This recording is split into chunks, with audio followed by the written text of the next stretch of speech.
Hello everyone. पिछले classes में हमने देखा था मोल कंसेप्ट के बारे में और अभी हम देखेंगे what is the relationship between molecular mass and density and after then equivalent mass के बारे में जानने की कोशिश करेंगे। चूँकि एटॉमिक मास हमने पढ़ चुका है, atomic mass, molecular mass, gram atomic mass, ग्राम मोलिकुलर मास, ये सब सारे हो चुके थे। और इसके बाद इक्विवेलेंट मास क्या होता है, इक्विवेलेंट मास मोलिकुलर मास में क्या डिफिनीशन है, क्या रिलेशनशिप है, और उसके बाद फार्मूला क्या होता है, कितने प्रकार के फार्मूले होते हैं, इन सब के बारे में देखेंगे। तो सबसे पहले हम देखते हैं relationship between molecular mass and vapour density. तो क्या है वेपर डेंसिटी? तो vapour density is the ratio of density of gas and density of hydrogen. तो इसको आप यूँ देख लें, density, vapour density is equal to density of gas and density of hydrogen. It means mass of certain volume of the gas by mass of same value of hydrogen at the same temperature. So if n molecules are present, density में if n molecules are present in the given volume of a gas and hydrogen under similar condition of temperature and pressure, then vapor density is equal to क्या हो जाएगा, mass of n molecule of gas by mass of n molecule of hydrogen gas. Okay, n molecule हमने ले लिया, तो vapour density is equal to, अब n molecule की जगह पर हम 1 मॉलिक्यूल ले लें तो मास ऑफ, अब n मॉलिक्यूल की जगह पर हमने क्या ले लिया, 1 मॉलिक्यूल, तो mass of 1 molecule of gas is equal to mass of 1 molecule of hydrogen gas. It means vapour density is equal to molecular mass. अब 1 मॉलिक्यूल यानी क्या हो गया, molecular mass, molecular mass of gas by molecular mass of hydrogen. Molecular mass of hydrogen. तो molecular mass of gas is equal to क्या होगा, vapor density is equal to, यहाँ तो हम यहाँ पर ले लेते हैं सिर्फ molecular mass of gas by molecular mass of hydrogen. तो molecular mass of hydrogen क्या होता है, molecular mass of hydrogen कितना होता है, 2. तो यहाँ पर हम सिर्फ 2 लिख सकते हैं. तो क्या हो गया ये, molecular mass of gas is equal to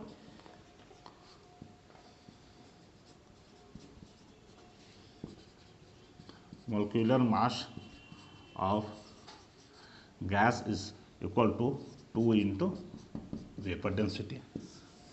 तो ये एक रिलेशनशिप आ गया हमारा, molecular mass of gas is equal to 2 into vapour density. ठीक है, अब हम देखते हैं equivalent mass. What is the relation between equivalent mass और मोलिकुलर मास. तो उससे पहले हम ये समझ लें कि इक्विवेलेंट मास है क्या. इक्विवेलेंट मास मतलब the number of part by mass of the substance which combine or displace directly or indirectly 1.008 part by mass of hydrogen or 8 part by mass of oxygen. ये हमारा equivalent मास होता है. तो equivalent मास generally pure substance का equivalent mass जो होता है, जैसे फॉर एग्जांपल हम ले लें कि सोडियम, तो equivalent mass of sodium is equal to 23. तो इसी तरीके से अगर इक्विवेलेंट मास जो है वैरी करता है वैलेंसी के आधार पर, इक्विवेलेंट मास वैरी करता है वैलेंसी के आधार पर.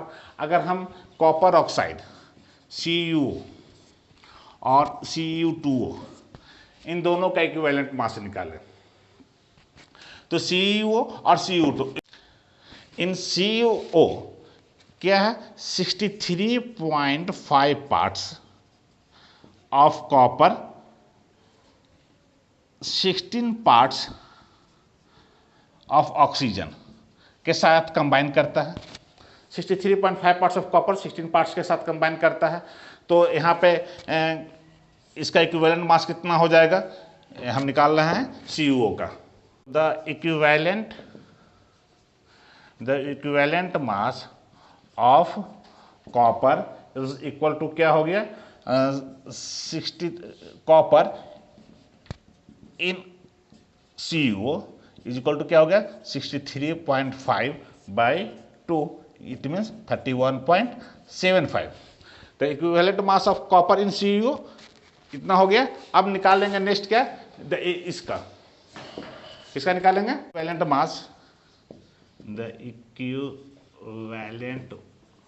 मास of Cu2O, Cu in Cu2O। तो यहाँ पर क्या हो जाएगा 2 into 63.5 by 2 is equal to 63.5। तो हम देख रहे हैं इक्विवेलेंट मास किस तरह से निकाल रहे हैं। तो इक्विवेलेंट मास एक प्योर नंबर होता है। अब ग्राम इक्विवेलेंट मास पे अगर इसको रिप्रेजेंट करना है तो gram equivalent mass of copper is equal to 63.5 gram.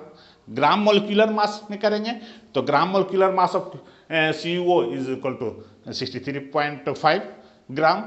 तो इस तरीके से हम इक्विवेलेंट मास जो है उसको निकालते हैं। अब तो relationship between atomic mass, equivalent mass and valency. Atomic mass, equivalent mass और वैलेंसी में क्या रिलेशनशिप होता है तो देखते हैं। मान सपोज कर लीजिए, सपोज एन एलिमेंट X, कोई एलिमेंट क्या है X, कोई एलिमेंट है, वो कंबाइन करता है, कंबाइन विथ हाइड्रोजन, हाइड्रोजन के साथ कंबाइन करता, combine with hydrogen to form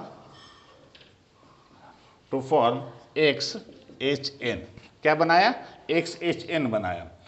तो XHN बनाया, where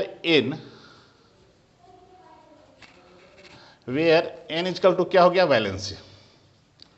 N is equal to valency of the element, valency of the element,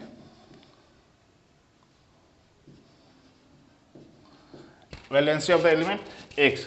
तो हमारा इक्विवेलेंट मास बराबर क्या हो जाएगा, equivalent mass is equal to atomic mass by N। मतलब atomic mass is equal to equivalent mass into N। This is the relationship between atomic mass and atomic mass, this is the relationship between atomic mass, equivalent mass and valency। ठीक है। तो आप ऐसे भी निकल, अगर valency हम निकाल सकते हैं तो आप देखो कि N इजकल टू क्या हो गया, atomic mass by equivalent mass। This is the relationship। Now ये तो हमारा हो गया रिलेशनशिप। अब आगे आते बढ़ते हैं फार्मूला की तरफ। फार्मूला क्या, what do you mean by chemical formula. Symbol जैसे पढ़ते थे 9th में। केमिकल फार्मूला क्या है, मोलिकुलर फार्मूला क्या है। मोलिकुलर फार्मूला क्या है, तो formula is a group of symbol. Formula क्या है, group of symbol of the element which represent one molecule of the substance, which represent one molecule of the substance। Formula ये हो गया। जैसे मान ली सपोज करें मैंने लिखा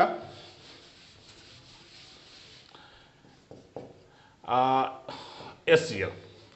तो HCl क्या है, HCl is the formula of hydrochloric acid. ये क्या है, एक मॉलिक्यूल हो गया, ये ग्रुप ऑफ सिंबल है हाइड्रोजन का, क्लोरीन का, जो एक मॉलिक्यूल को रिप्रेजेंट कर रहा है, किसी भी सब्सटेंस के मॉलिक्यूल को रिप्रेजेंट करता है। अब ये फार्मूला 3 तरह का होता है, empirical formula, molecular formula, structure formula, और एक अभी 12th हम लोग पढ़ेंगे बॉन्ड लाइन फार्मूला के बारे में भी। तो सबसे पहले एम्पिरिकल फार्मूला क्या? Empirical formula it represents the simplest relative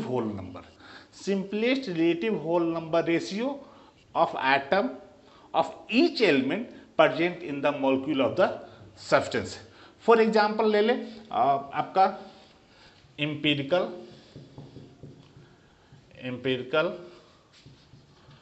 formula of benzene is equal to CH. Empirical formula of benzene is equal to CH.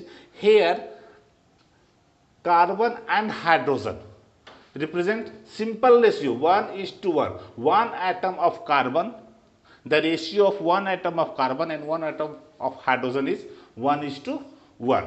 ये इंपेरिकल फार्मूला हो गया। मॉलिक्यूलर फार्मूला क्या होता है? Molecular formula of A compound is one which express at the actual number of atom of each element present in one molecule of benzene. जैसे मान लिया हम बात करते हैं बेंजीन का, तो बेंजीन का मॉलिक्यूलर फार्मूला क्या हो गया? C6H6। तो molecular formula of benzene C6H6 is the molecular formula of benzene। अब यहां पर क्या होता है?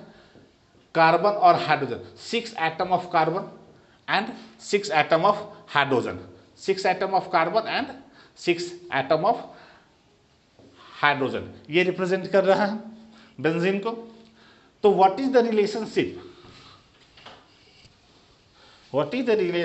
between molecular formula and empirical formula? molecular formula और empirical formula के बीच में रिलेशनशिप क्या है? तो molecular formula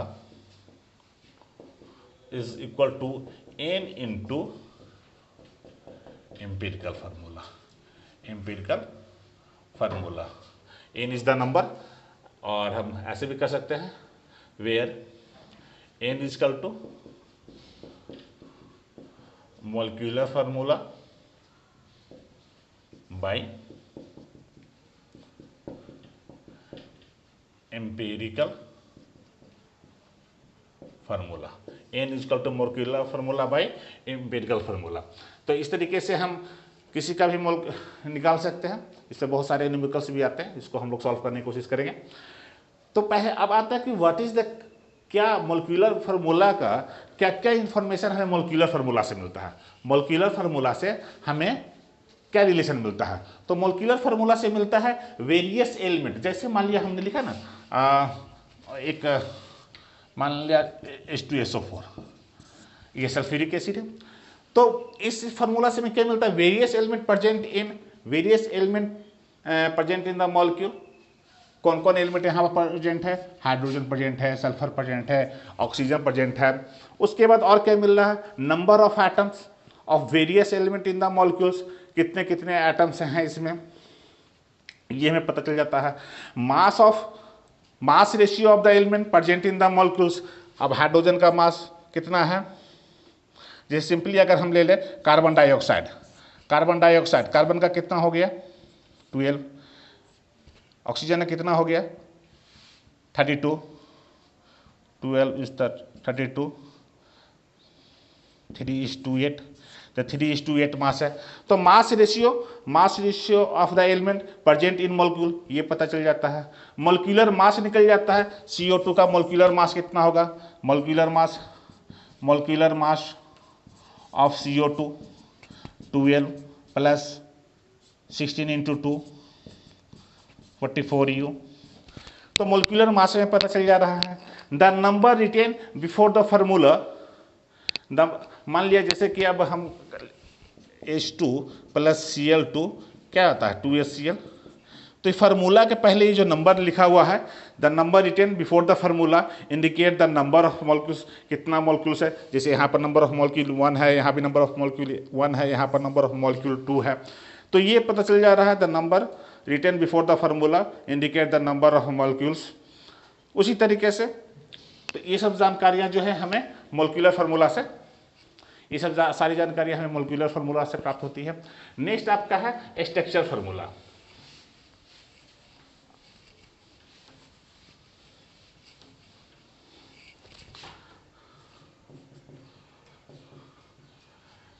स्ट्रक्चरल फार्मूला।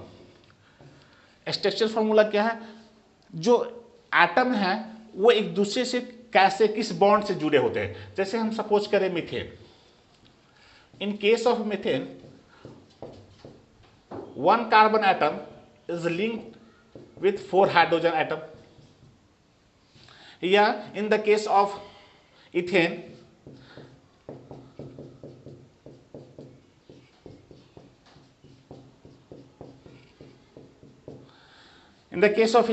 हम देख रहे हैं 2 carbon of atom linked with a single bond with 6 hydrogen atom.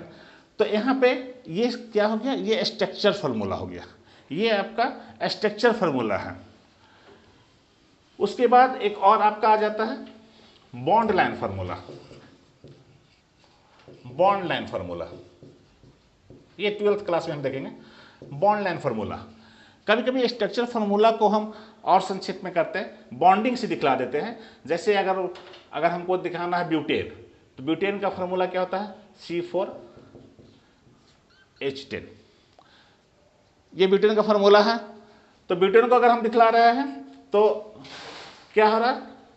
Structure तो इस तरीके से हम दिखते हैं।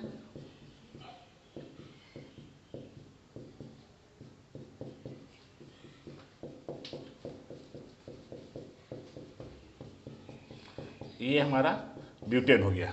अब इसको बॉन्ड लाइन में दिखाना है तो